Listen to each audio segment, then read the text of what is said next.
that needs to be fed, causing chaos everywhere I land. I got a fever. I got a fever. What's up, everybody, and welcome to Ohio Sports Talk. I am your host, Doug. The coach, Jordan Maxson, is below me, and tonight we are joined by three special guests, the guys from Project Gameday. Greg, how you doing tonight? Doing good. How about yourself? Not too bad. We are extremely excited to have you guys go ahead and introduce the trio here and let us all know who you guys are. Greg Luther, with Project Gameday with these two. I also do a show called Bengals and Brews. We're on Mondays and Fridays at 3:30. So I just try to keep busy after work at times. And then Joe, go ahead. Yeah. You'll see me Hude Joe on Twitter, X, whatever you want to call it. And yeah, I've known these knuckleheads the last few years and got together doing Project Gameday. I used to do Bengals and Brews with Greg and some other guys, and excited to be here and talk more about the project. Yeah, of course. And then to round out the trio, what's going on? Oh, yep. My name's Matt, Bengals and Bourbon on Twitter. Known these guys for a couple of years. It's always nice how you can get some really good close friends out of just being a fan and tailgating, and the relationships that we've built. It's been awesome. And then obviously starting this project is even better. Of course. So then, obviously we're talking about Project Gameday. Whoever wants to run point here, but how did you guys come together to create this, and what was the concept? How did you guys come together and be like, hey, we can do this. Let's make this happen together. Matt, you want to take that one? Yeah, sure. Why not? No, it's kind of a pretty funny story. It came out of pretty much one night. A lot of us, we have a good group chat with our tailgate, and probably a Friday night, I think, when we were all drinking, talking. But we had a problem. We didn't have a place to go watch day 2 of the draft. The previous year, we had gone over to our buddy Santori's dad's house that had a killer sports basement, from skee ball to like a wine cellar, and nice. I mean, anything and everything was there. But then we had nowhere to go. And we if you've watched anything with Bengals and Brews or know Greg, he is obsessed with Midwest Best Barbecue. And he's not wrong. That stuff is legit some of the best wings you'll ever eat. And Greg's like, why don't we go there to watch the draft? And we're all like, well, yeah. And I was like, well, I got a crazy idea. The one thing I feel like a lot of the Ohio fans do, from Cleveland to Cincinnati, is we are all about charity. And just threw out an idea. Why don't we do a charity event and raise some money to try to take veterans and adults with disabilities and kids with disabilities to their first Bengals game for free, or just a game if they don't get there very often. And it kind of just sprung from there, and we haven't really looked back since. And it was one of those things where none of us hesitated. We're like, yes, let's go. Yeah. How can I think Cincy Hat was a big inspiration with with a lot of that, with all the stuff they're doing with the Village of Marici. And Ted is, yes. I hope he does run for mayor someday for Cincinnati, because I would vote for him, even though I can't because I don't live in Cincy, but I would if I could, Well, he's definitely got a hell of a base so far. I mean, he's doing great work. So obviously he's got a lot of support. How long you guys been doing this now? We started probably April was the baby infant stage. Yeah. And we pitched the idea to Midwest. They were, of course, they're grateful. We're so grateful that they work with us. They had no problem. They said, yeah, let's do the event here. We kind of just winged it and threw the event together, and it went really well. We raised a good amount of money, and then people were donating their season tickets for us. And then we had raised enough money. We bought 2 games with handicap accessible seats, which are surprisingly pretty expensive. It's interesting how that works. That's kind of not cheap, which I was kind of surprised by. But so now we have all the games, and then we have a tailgate, and we've been blessed with a lot of local companies, from Condado's Tacos to Buskin's Cookies, and Garage Beer has sponsored us. And we want to give not just the game experience, but the pregame experience with our tailgate for our winners. So they get everything that you can encompass in a Bengals game experience. So they'll come there, they get everything's free. Everybody else who wants to come to lot 1 and come to the tailgate, it's also whoever comes, and the food's there. When it's out, Yep. And then they're getting $50 for parking, because parking is not cheap, and we don't want to have them to have to pay for that. And then a $100 debit card to spend whatever they want on in the state, because it is cashless. So we're hoping to give them the best experience they could have, and go from there. And sky's the limit right now with the project. I think we've talked about our ultimate goal would be, maybe next year or the year before, we would buy out a suite for the entire season. Nice. So we don't have to worry about weather and handicap accessible. We can get 15, 20 people in there and just let them have the ultimate experience. So that's absolutely incredible. I mean, the work you guys are doing is just phenomenal, and it's great to have you guys on the show and even get a piece of it. How many games are you guys attending this season? Are you guys all home games already, or what's your schedule forward look like? Yeah, I mean, we're all season ticket holders, and we have every single game secured to send 2 individuals to each of the home games. Awesome. 2 tickets. It's the winner and then whoever they want to bring with them. Yeah, exactly. So, I think the goal would be, as we grow, to be able to send more, because right now we're doing person and their guest a game, and let's see how much we can stretch it. And then we're a couple weeks hopefully away from the IRS officially approving us to be a 501(c)(3) So we will be completely nonprofit. And when you go nonprofit, it opens up doors for larger companies to donate, because a lot want to, but they can't because they have, their guidelines that they follow. Taxes, and write-offs. that will really help out a lot. Yep. That's awesome. That's really great. Jordan, obviously you've had some conversations and you've known about this going on. Talk to us a little bit about that. No, as a Marine Corps veteran myself, as a wounded veteran, thank you all three. Thank you all three for what you've done, and a big shout out to the podcast too for the Bengals. When we actually started our program, you guys were one of the first ones to retweet us when we were very much smaller. So we appreciate your support early for our program as well. But thank you. But as a wounded Marine Corps veteran myself, this hits home to me. So when I saw you guys on Instagram and we were able to have that little conversation, I was really big on trying to get you on our show, get your message out there, because I see it all the time. I have friends that had a lot worse off than I did, and I know a lot of I was in the Marine Corps, so I know a lot of other Marines and other branches that weren't as lucky as I was when it came to injuries. So when I see you guys doing this, it just it means the world to me. It really does, and words can't explain it. So when I say thank you, it's from here to the moon and back. Honestly, guys, for even you guys to hatch this idea and to get the early sponsorship that you did, I wish you guys the luck from here on out for as long as it can go. And anything our program can do to support, whether it's a message or even a little shout out here and there, always be happy to be boots on the ground for any of your upcoming projects. So I don't say that for sponsorship or for views or anything crazy. It means a lot to me personally. So anything we can do, I just thank you three, and this is huge. So yeah.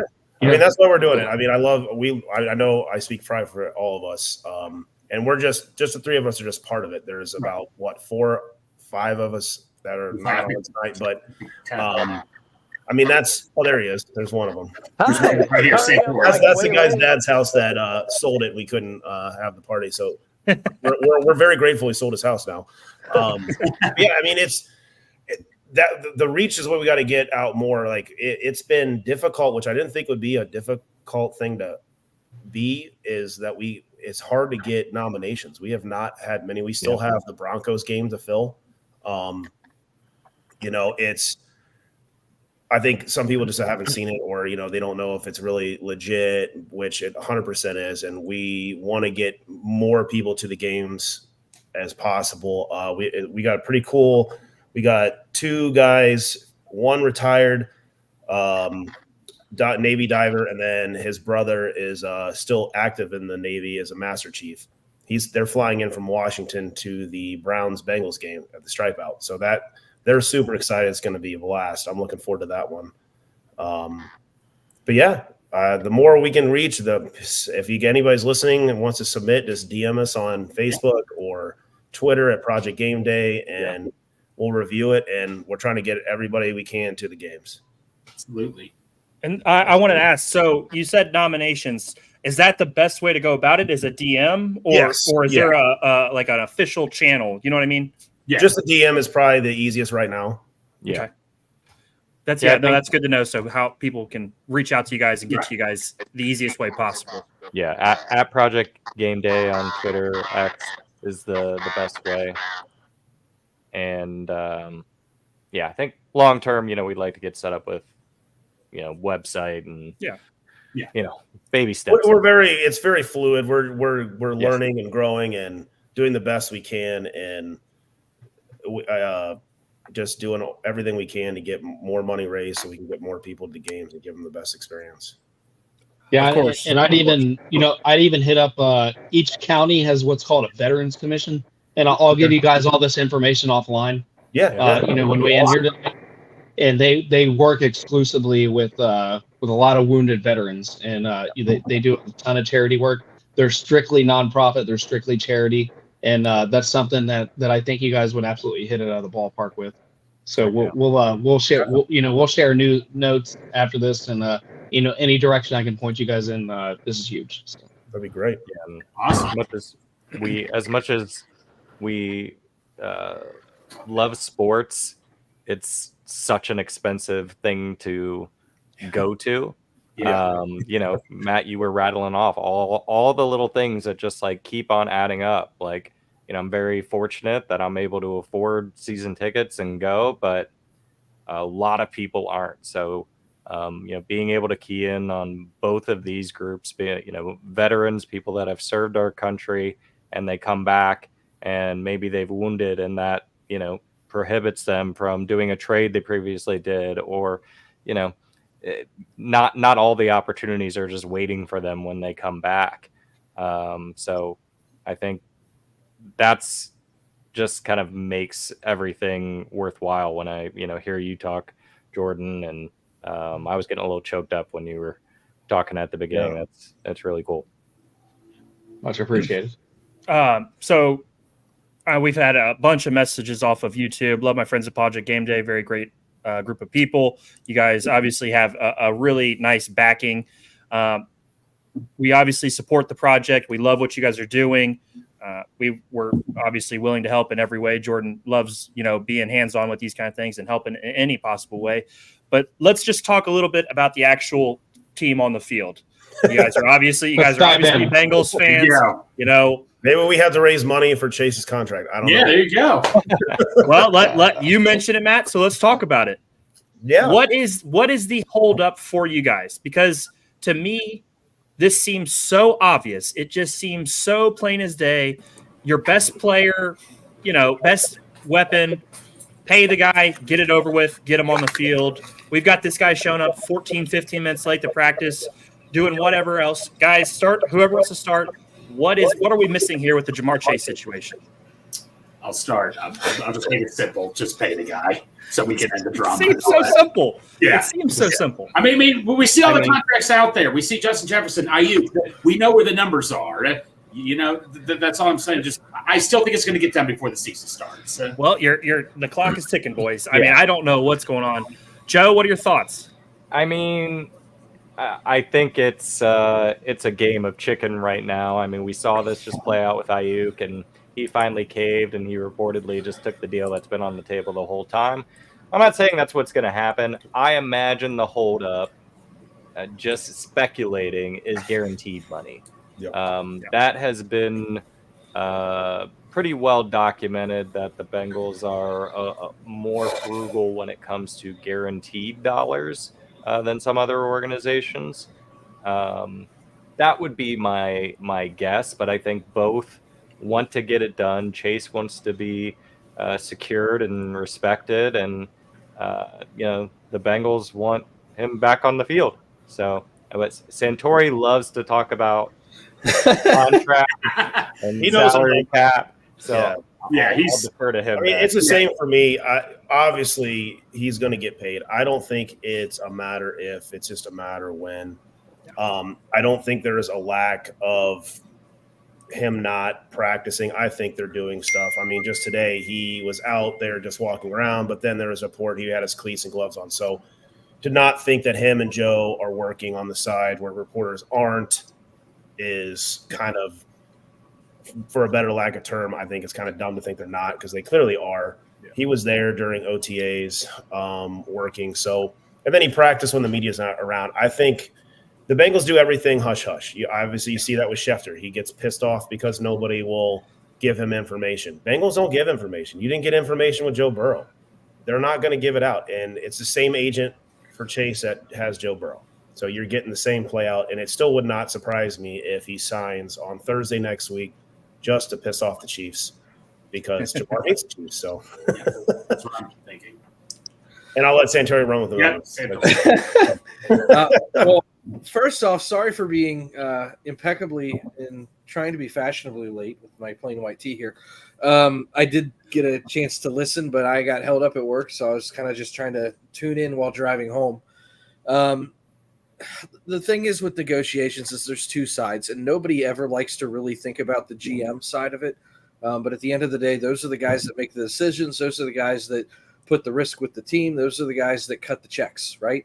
From their point of view, Jamar's got 2 years left on his deal. This is the fourth year. He's got a fifth-year option. Both are guaranteed since they picked up the fifth-year options. There's $31.6 million left. Yeah, we've seen it once or twice where guys get paid on year 4. Typically, it's after year 4.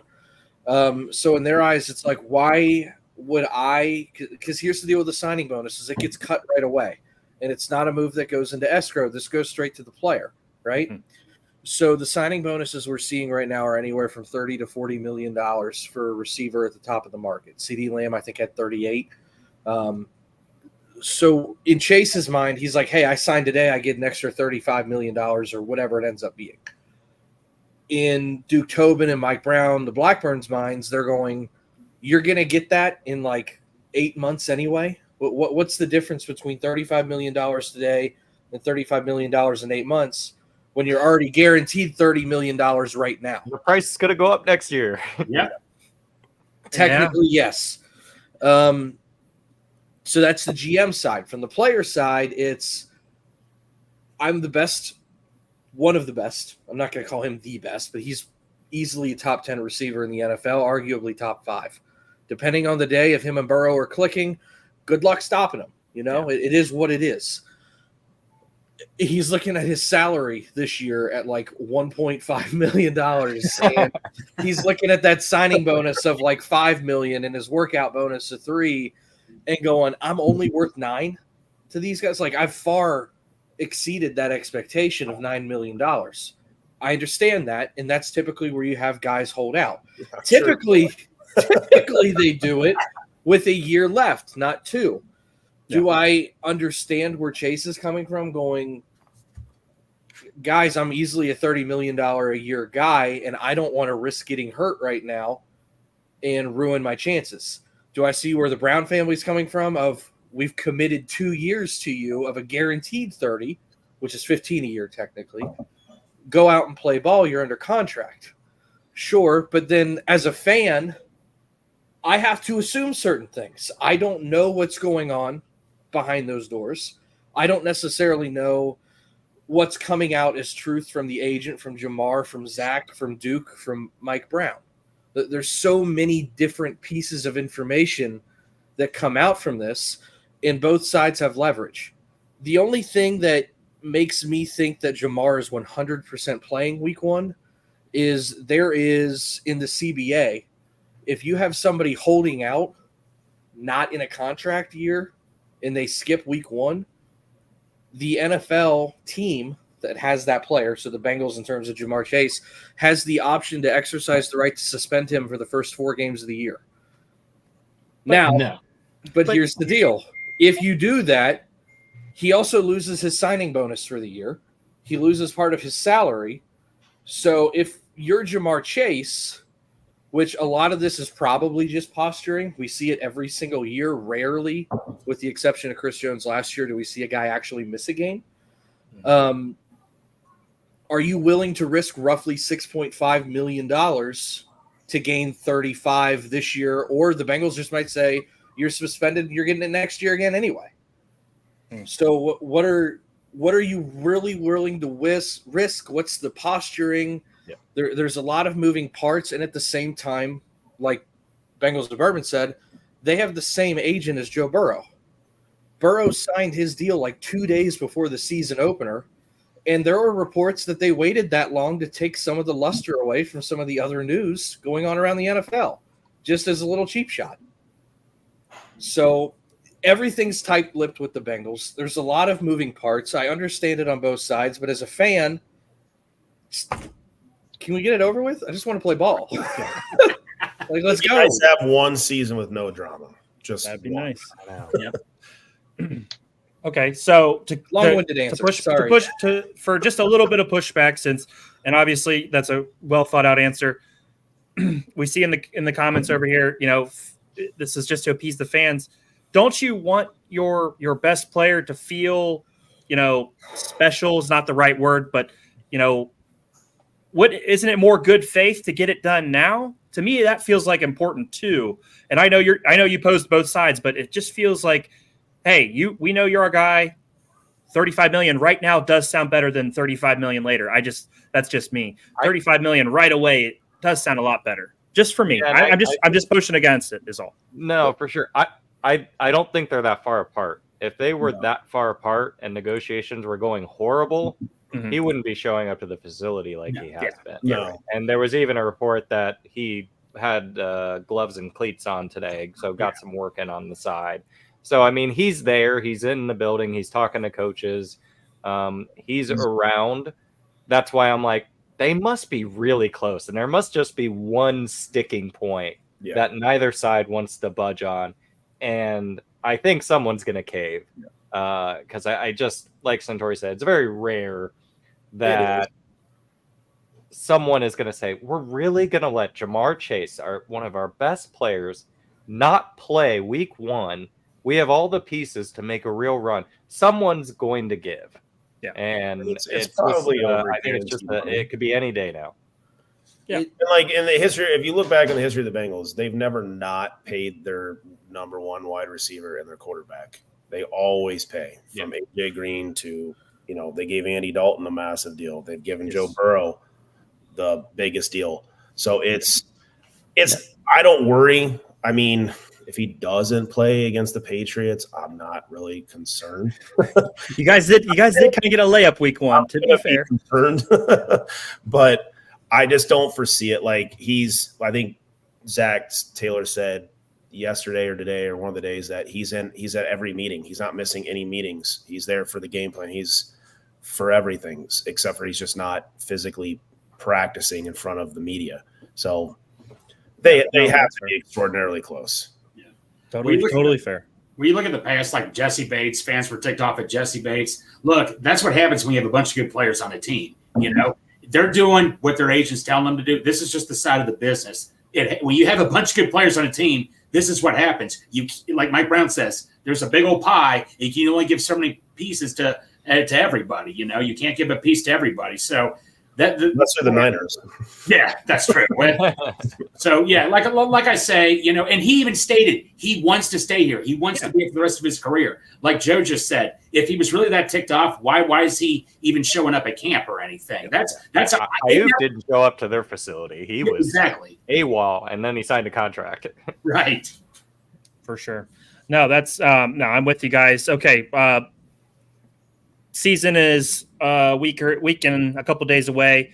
What is your guys' biggest concern for the Bengals not week one, because I think you guys handle the Patriots with really whatever happens. But as the season progresses, what would be your guys' biggest concern for the Bengals as a team? Santori, we'll start with you and we'll work our way around. Defense, but is there a specific part of the defense or as a whole? Interior defensive line and corner. Yes. Interior defensive line. I mean, they lost Reeder. That's a huge loss. I understand not re-signing him because you don't know what his health is. Lions took a little bit more of a gamble than the Bengals are willing to. It paid off for them as he's off the PUP, but I can understand when you're trying to pay guys like T and Jamar not wanting to take a risk and possibly overpay for defensive linemen. It is what it is. Like Greg said, there's only so much pie, right? Right. So you replace him with Sheldon Rankins. That's a drop-off. BJ Hill's been okay in his tenure as a Bengal. The first year he was here, he was great. The last 2 years, he's kind of been the epitome of average as a pass-rushing defensive lineman, and that's fine. McKinley Jackson just went on IR, so there goes a draft pick. Chris Jenkins is a rookie. You have no idea what you're going to get out of him. Tufele is He's flashed a couple. He comes in emergencies. He's okay at best. And then you've got Carter, who is, again, kind of in that same category. So there's definitely a weak spot there. Corner, we're starting Dax Hill at corner. We, going into this season, weren't sure what position he was going to play. Cam Taylor-Britt, coming off of injury, he's played well. Yeah. But you need to hope that continues into year 3. We've seen guys play good for a couple years and fall off the face of the earth. He's still in a rookie deal. You have no idea what you're going to get out of that guy. Mike Hilton, getting a little bit older. He does get burnt deep periodically. When you get those man matchups, you see it every once in a while. Someone will run an inverted fade, and he's got to trail down the sideline, and he gets cooked. So he's not somebody with long speed. DJ Turner, who they thought was going to be the number 2, got beat out by the guy who didn't have a position. So that's your 4 corners right now. Safety, it looks like on paper they fixed it, but you never know until the bullets fly. Offensive line looks like the best O-line they've had since Burrow's been here. It probably could still be average, but average is a lot better to that line than we've had previously. Yes. So, if Burrow's healthy, the line's healthy, the entire offense seemingly is ready to rock and roll, but that defense, it's a little porous in the A-gaps, and that's scary when, and I know Nick Chubb's not ready, but in the AFC North, when you've got Harris and Chubb and freaking Derrick Henry now. Securing those A and B gaps is going to be a massive responsibility for the Bengals, and I'm not quite sure who gets it done right now. Okay. Jordan, go ahead. I'm going to kind of echo. To me, it's the defensive line, but I'm not as worried about the secondary. I think Dax Hill moving a corner, in the preseason snaps that we have seen, he has a knack for being around the ball. He does disrupt plays. His speed, we have no question there. So I'm not really worried about him being beat deep in a man-on-man coverage. Geno Stone coming over is going to be huge for us. The man is not as fast as we want as safety, but his IQ is through the roof. So, that makes up for a lot. He's going to bring that communication that we didn't have last year on the back end of Lou's defense. And, bringing back in Von Bell to mentor Jordan Battle, that's huge because Jordan Battle was just kind of thrown into fire last year. I think he had a 72 PFF grade in his limited snaps that he had as a rookie. And, seeing that pick 6 in the last preseason game that he, was advertised, that, there's a lot of excitement on the secondary. So I'm not as worried about the secondary, but the defensive line, we talked about, BJ Hill's drop off. We haven't had a real 3-tech since Ogunjobi left. So BJ Hill, playing kind of both those roles, he was asked to do more the last 2 years than he did when he was first, entered as a Bengal. When he first got here, that whole defensive line was stout. There really wasn't any question. So BJ Hill, he didn't have to do as much. So he just kind of went out there and played. Where, the last 2 years, he's covering for the run and pass rush. So, the guy's a great run defender who can stuff and, move stuff back when it comes to pocket presence. But he hasn't had a guy that can absolutely go through and cause the sack since Ogunjobi's departure. So it's not so much on BJ Hill as it we haven't had a real 3-tech in the last 2 seasons, and that's what's absolutely killing Lou's defense. if you look at when Lou's successful, it all breathes and dives by the defensive tackle play.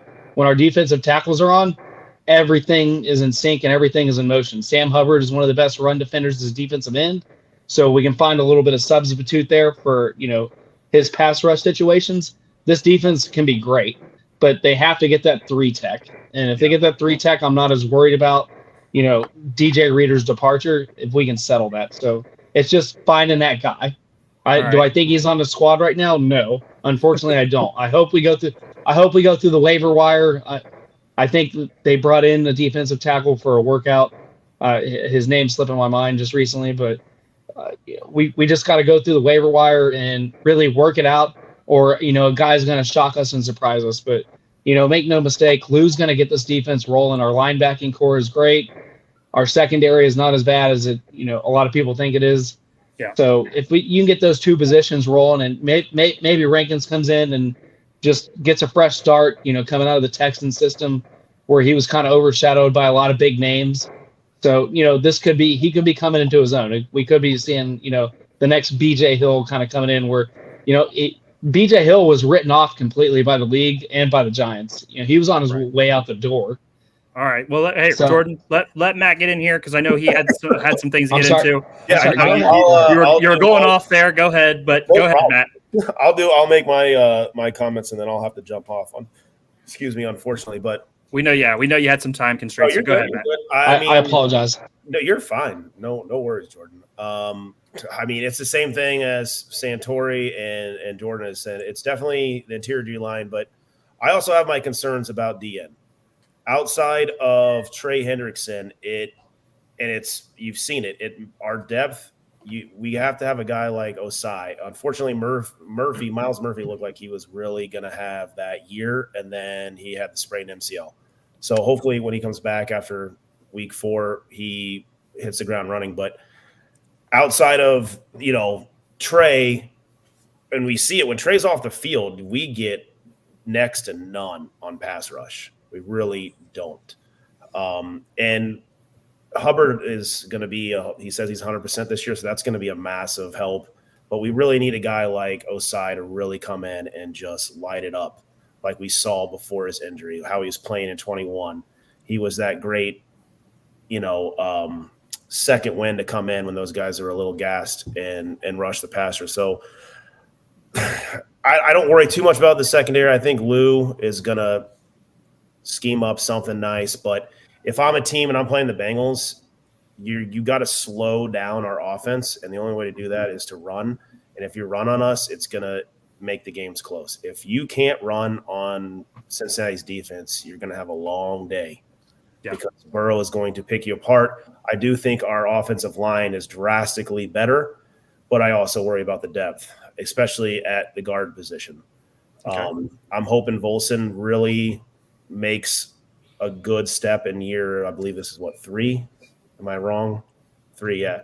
Year 3. He's really got to step up. I think he will. But outside of that, we really fall off on our depth at O-line. Not really with tackles.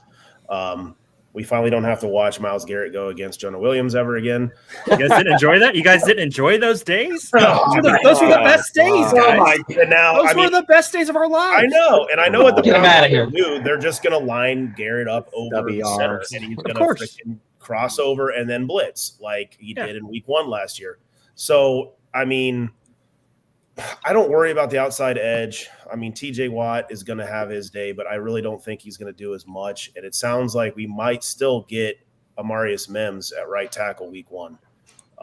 He was practicing today, not full team practice, but he was going through drills. So that tells me a lot about how much his pec is healing. And shoot, 12 man, if you could bring in if you got Trip Brown and Amarius Mims, it's going to be fun at goal line and some short yardage space. And Chase Brown's going to be fun at running back. But if we get run on, it's going to be a long day. That's what I worry about. Yep, definitely. Joe, biggest concern?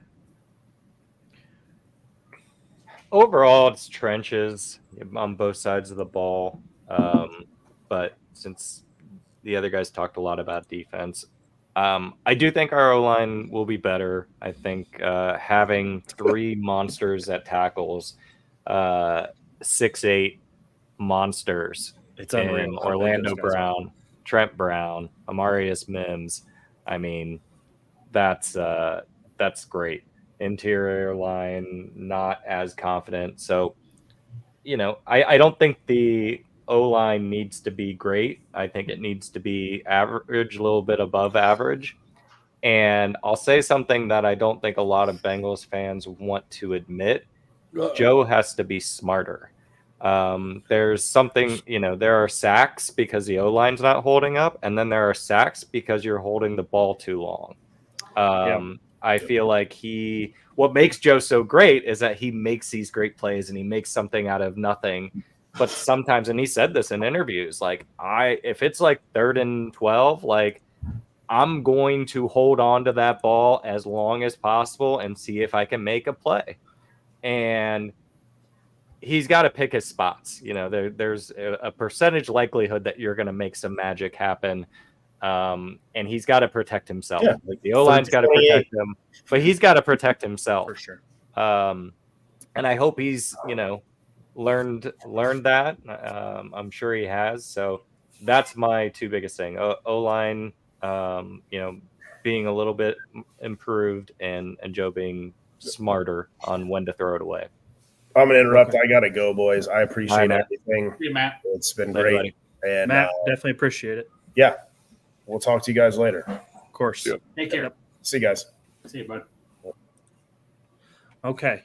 And then Greg, try to find something else to complain about. We've heard. I'm just kidding. What, Greg? Any thoughts? Because we know the trenches have been an issue. Right. Could be an issue.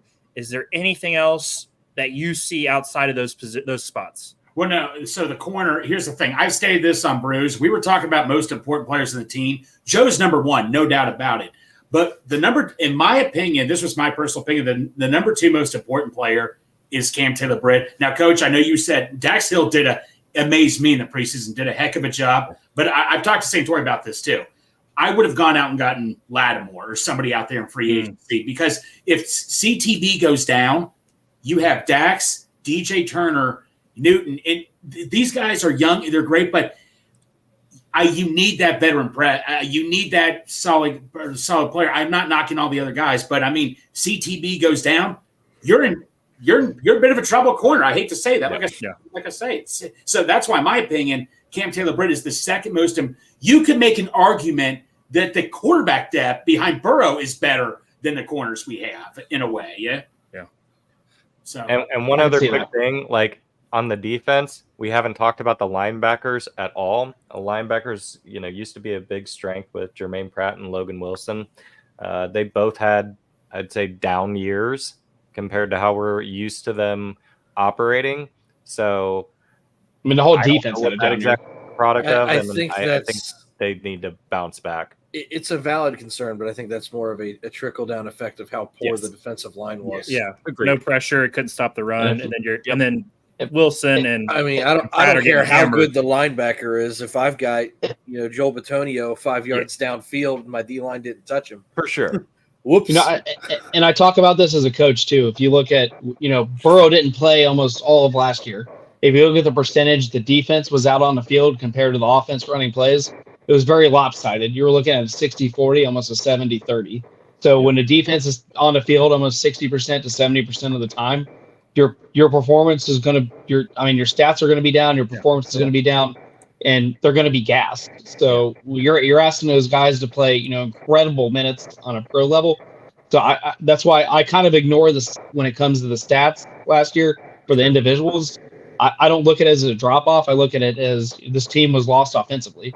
We had T. Higgins out for 4 to 6 games. We had Joe Burrow out almost the whole season. The line had big time issues on offense. Joe Mixon didn't have his best stuff until, those magical 4 games at the end of the year when he reached 1,000. So it's just, those guys were playing unbelievable minutes when it comes to, any kind of professional sports. So I'm not that concerned. And, our big plays were up. Lou Amarillo, the only reason he's not a head coach is because the defense their stats across the board was abysmal. Yep. So, this is kind of his rebound year. So I'm not as worried about the linebacker performance just because of the percentage that they were on the field. Totally. I have one other concern that you don't really hear talked about too much, but this one will legitimately keep me up at night. We don't know how Joe Burrow's wrist is going to do if it gets hit. It's no professional quarterback has had this injury before, which I guess that's just how it goes in Cincinnati. We get the freak injury that knocks out our golden boy. We know it's, I guess, good enough for him to throw passes right now. I mean, obviously he looks good in camp. We know there's been some inconsistencies, but playing against air is a lot different than playing against contact. Yep. How is that going to do if he follows through and he hits a defensive lineman on the top of the helmet? Because, I mean, that ligament is right up in there. Yeah. All it's going to take is for him to fall the wrong way. I mean, is this a thing? It's giving me the ick. I'm sorry. I was going to say, as Bengals fans, it feels like we're on pins and needles here because this is a tough conversation, and it's a real conversation. It's one that needs to be had. Is this because they repaired it very much like Tommy John. I don't know if you've looked into how they repaired it. They had to take ligaments from somewhere else and fuse it and make it better again. Now, if the parallels are the same, a lot of times pitchers come back and throw even stronger after Tommy John. But then you hear guys that have had this injury on the D line and corner who maybe never had this surgery, but the wrist is never the same. That's kind of a big deal at quarterback. Right. And if, he takes that wrong contact and if it gets blown out again, can you fix it again or is he just screwed? Like nobody talks about that. Nobody knows the answer. I'm hoping we don't find out, but that's still a concern to me. And for whatever reason, everybody's just kind of glossing over it. Because we're in denial. We don't want to think about it. Because that is a painful conversation to have. Because here's the deal. If it happens again, and I'm going to get a lot of heat for this one. Don't even put it out there. If it happens again and he blows his wrist out and he's over on the sideline, he can't grip a football, and we don't know if we can repair it again, you need to start looking at another quarterback.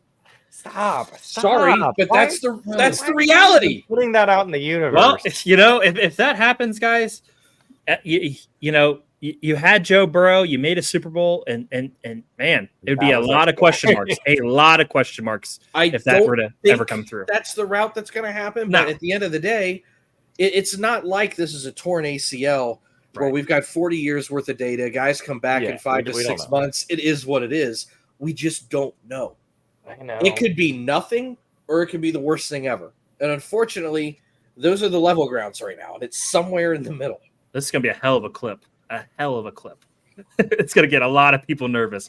No, I understand people not wanting to talk about that, but that is a real conversation. Get your guys' prediction on the Bengals record this season, and then we'll get you guys out of here. We've spent over 40 minutes with you guys. We absolutely appreciate it. You guys have been awesome. Greg, let's start with you. What is your prediction for the Bengals record this season?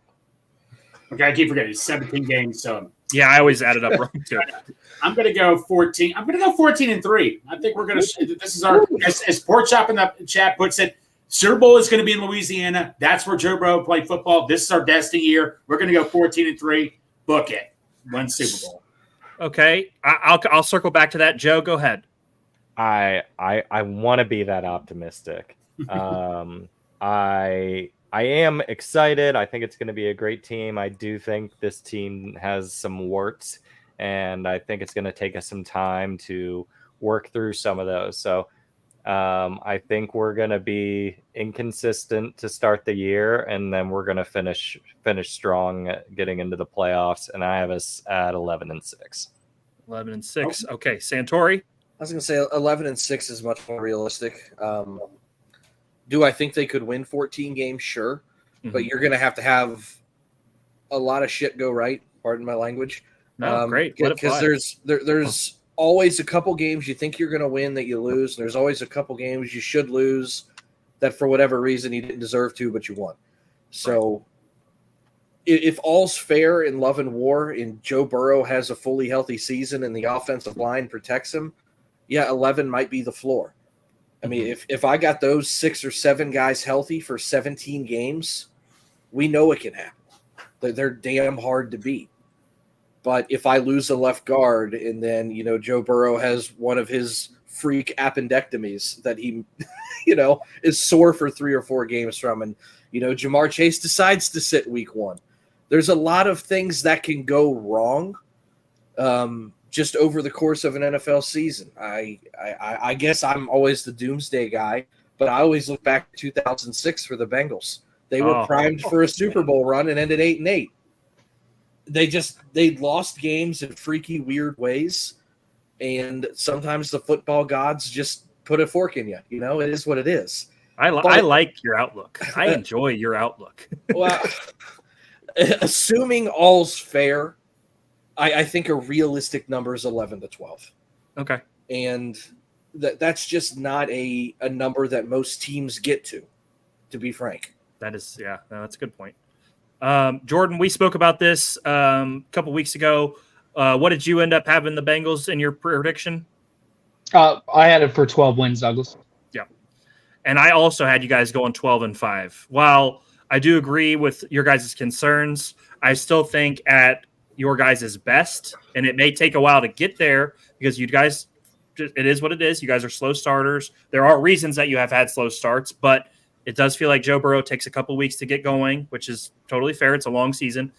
I thought 12-5 felt fair. The Browns always play you guys tough. The Ravens are going to be a hard out. They might not be as good as they were last year, but they're always a hard out. You guys play Kansas City extremely well. Kansas City's still a damn good football team. Philly's on the schedule at Dallas. I mean, there's just some games that are going to be tough. And if you did lose one of them, I wouldn't be surprised. It's just, that's the NFL. Sometimes you lose a game here and there that you're not supposed to. So I thought 12 wins was right around there, and 13-4 if things really click well for you guys. So I expect a really good season from Ohio in general in the NFL this year. Heck yeah. Yeah. Absolutely. Guys, we've had you on here for 48 minutes. Santori, we had you on here for a little bit less, but we appreciate the hell out of you coming on and joining us. That breakdown of the Jamar Chase contract situation was excellent. We appreciate the insight there. Guys, Project Gameday is a phenomenal project. We absolutely love what you guys are doing. Love that you guys are helping people the way you are. We obviously are on board to help in any way we can, support the project. We love what you guys are doing. We really, really appreciate you guys coming on. Greg, Joe, Santori, anything you want to touch on, anything you want to highlight before you guys head out tonight?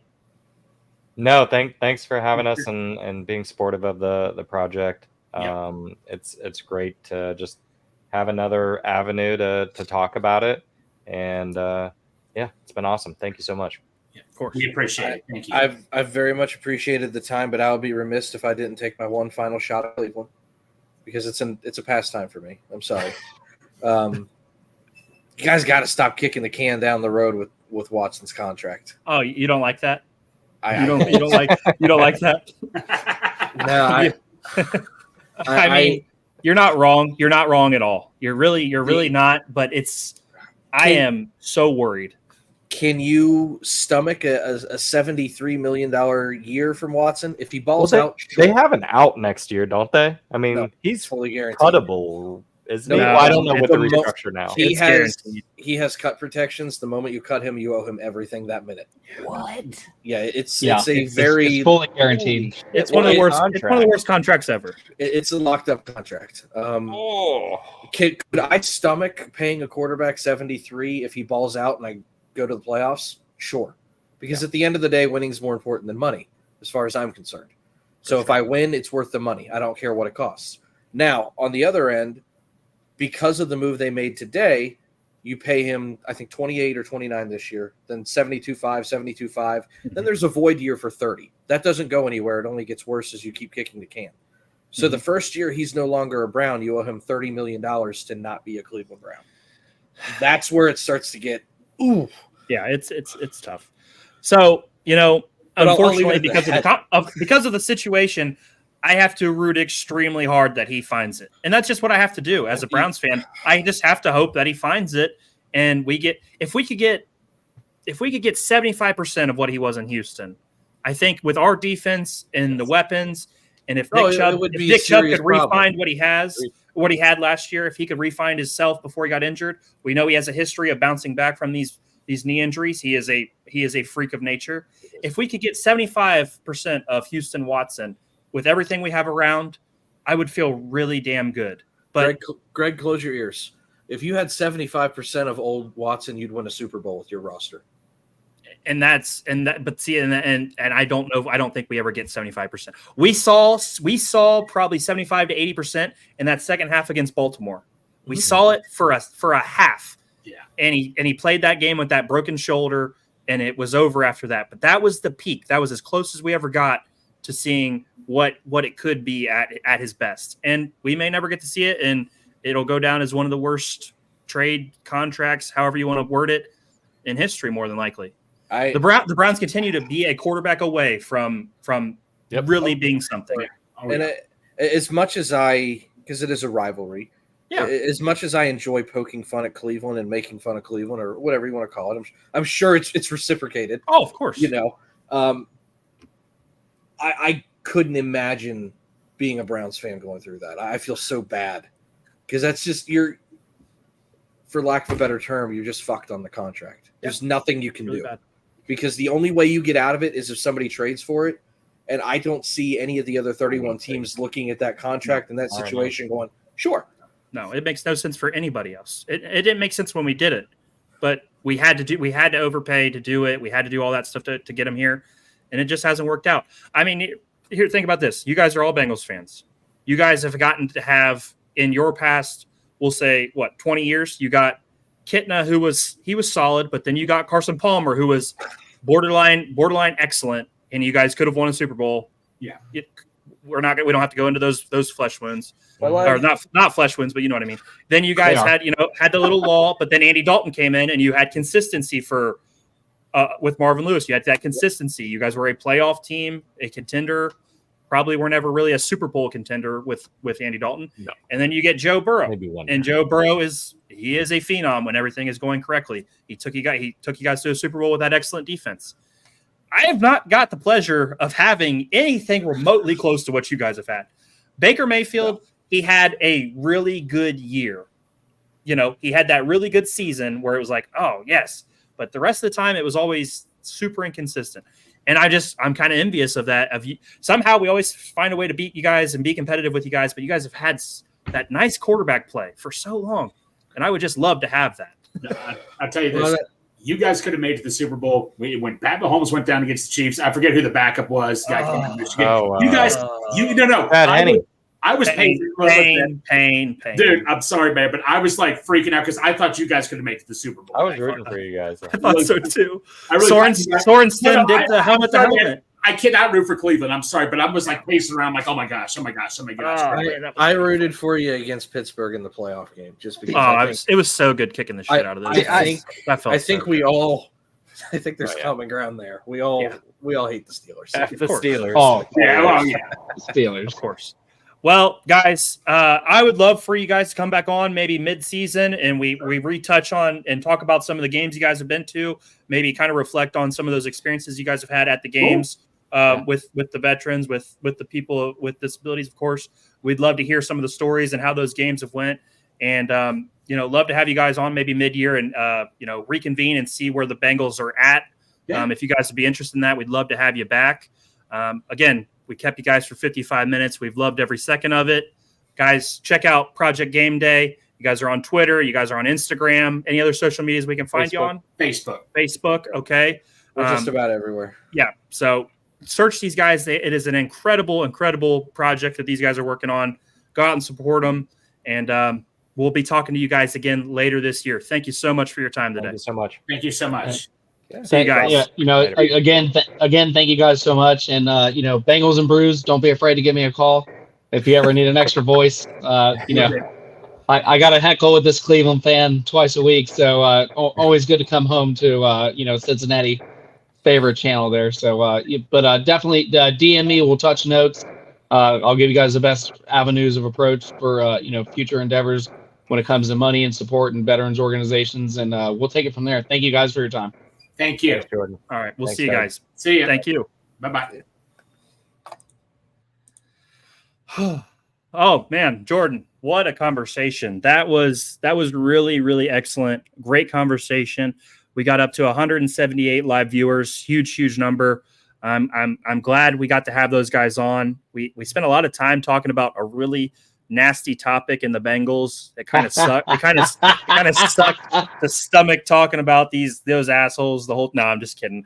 It was awesome to get to talk and getting to hear from some other Bengals fans on how they feel about the team, and to really get to highlight the project those guys are working on, because they are working on an excellent project. Jordan, let's get it in here before it's too late.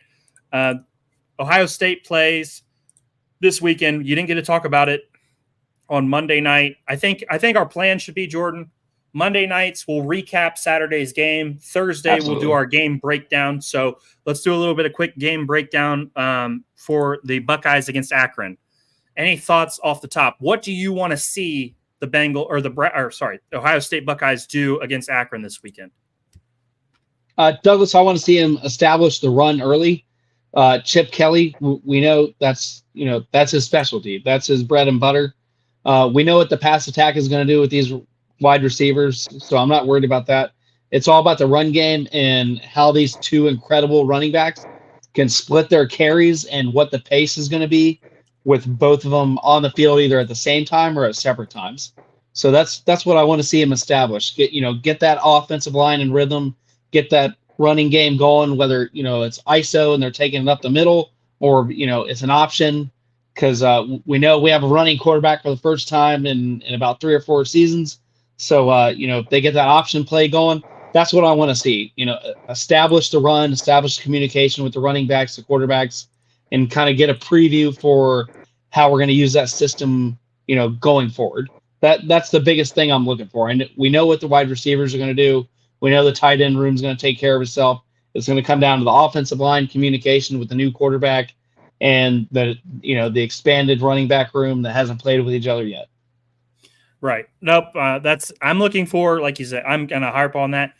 We want to see the run game be dominant early. I want to see some option runs with Will Howard and Judkins and Henderson. I want to see us play action, taking deep shots to Jeremiah Smith. It was announced that he's going to start at wide receiver. You'll love to hear that. It was also reported that Sonny Styles is going to start over Hicks. That was an interesting decision. Sonny Styles, extremely talented player at linebacker. So a lot of stuff to watch. We know Akron cannot keep up. We know Akron cannot win this game, but I want to see us executing at a high level. I don't want to see any turnovers. If we do have a turnover, I want it to be on like a deep shot or something, where we're pushing the ball down the field. And overall, I want to see our defense. I think our defense is extremely talented, Jordan, and I'm really, really excited. Dude, football's on right now. I know we were locked in talking football with those guys, but I'm like trying to edge over and see the scores. I got ESPN pulled up. Football is back, dude, and I'm really, really fucking excited about football. Quick shout out to T-Bowls 54 OHIO. My man, T-Bowls, thank you for tuning in. Thank you for all your comments during the show. But, man, it's that time of year, dude. I am super, super excited. I am ready. Dude, I want to throw a football so damn bad right now. I want to get out and sling it, but you're always busy being a cheerleader. You're too busy being a damn cheerleader that I can't even throw the football with you. No. I need you on the field, not the sidelines doing your cheers. Douglas, I coach. Team. Douglas, I also coach. My daughter cheers. You're a busy guy. You're a busy guy. I know. But Douglas, we always have time to throw the pigskin around. We're going to make it happen, no doubt about it. That we're going to take care of that 110%. There hasn't been many years where we haven't, so this will not be one of those years. We will get it done. We still got that basketball score to settle. Where I have to school Douglas shooting the 3 ball.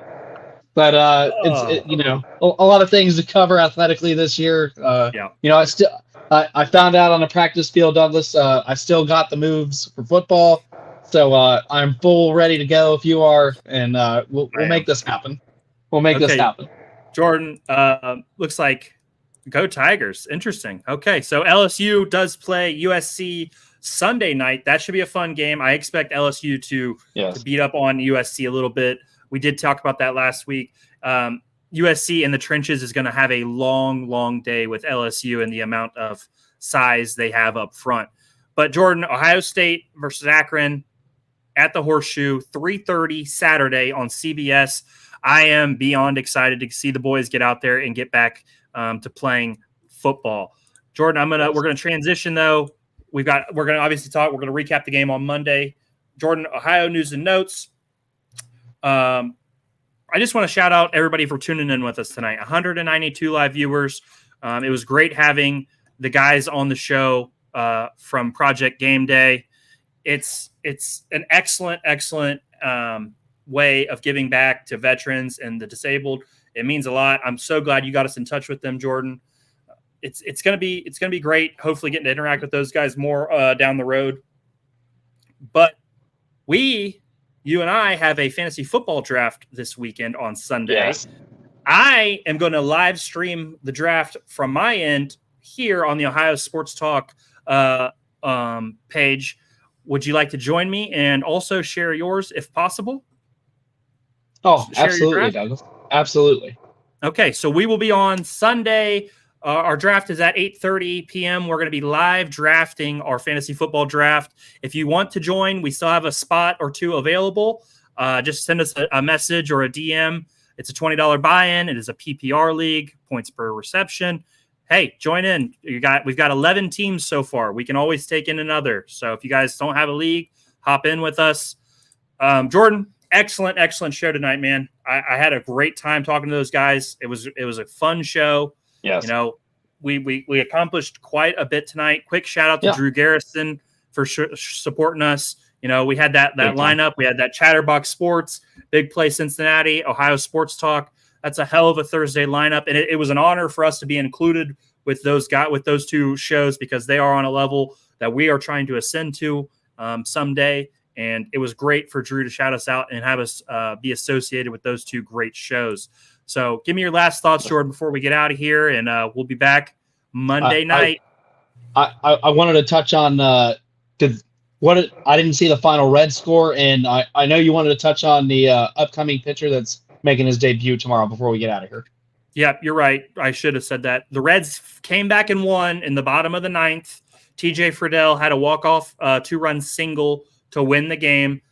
Congratulations. I mean, we still want the Reds to play well and win. So it was great for them to get out there and finish that game and come back and get the win there after Alexis Diaz gave up the 2-run home run in the bottom or in the top of the ninth. And then tomorrow, Rhett Lauder, the number one pitching prospect in the Reds organization, is pitching tomorrow night. It's exciting because he's a guy who everybody has a lot of hopes for. He has a lot of potential. But the thing is, Jordan, 12:40 tomorrow, his first pitching appearance is going to be against the Milwaukee Brewers. That is a tough first game. We are throwing him right into the fire. I'm super excited to listen to that game on the radio tomorrow at work. We'll be tuned in because that guy's a big piece of our future pitching staff, Jordan. Absolutely. I'm glad we got to touch on it before we got out of here because it is a big debut, and it's definitely a preview of things to come for the Reds organization. Last episode, I said our last couple games this year for the Reds was going to be an evaluation of the roster on what we have in the minors, and the Reds did not for once, the Reds did not disappoint when I made that statement. So glad to see the young man get a start. Douglas, I love the fact that it's against the Brewers, interdivision rival, a team that we hate just about as much as the Cardinals, if not more. So, coming out there, being part of the rivalry, I'm sure the young man's, dreamed of this day since day one, being called for the Reds organization. So happy to see it. A lot of people are nervous, but I'm not. You draft big time players, big time names for big time moments. Oh, Jordan's hung up there, but like he was saying, big time pitchers make big time pitches. Jordan, we actually have a double header tomorrow. I'm sorry. We have a double header. Martinez is pitching the 12:40 game. Lauder's pitching the 6:40 game. Okay. That was my bad. I forgot we had the double header tomorrow. But, Jordan, we've gone over an hour. We had a great time with the Yes. Project Gameday guys. Ohio State plays this weekend. We have a loaded weekend. We're going to be all over it this weekend. We're super excited to get college football back in Ohio. Again, we're going to be live drafting on the Ohio Sports Network. The Ohio Sports Talk Network. That's going to be a fun little project we're doing there. I'm going to pick a better team than you. Obviously, that was never up for discussion. So hopefully you guys can tune in with us. That'll be a fun little thing we're going to do on Sunday. Jordan, I love you, buddy. Great show tonight. Yes. We're going to do it all over again Monday night at 9:15. We're going to give Jordan a 15-minute grace period because he doesn't know how to get out of his job fast enough. No, I'm just kidding. Jordan is coaching high school football. He needs that little extra time. We're going to give it to him. 9:15 Monday night. Ohio Sports Talk will be live. 200 live viewers to close out the show. Thank you to each and every one of you. If you're on YouTube, hit that subscribe button. Help us out. We hit 230 subscribers just the other day. Jordan, great show tonight. Love you, buddy. We'll see you Monday night.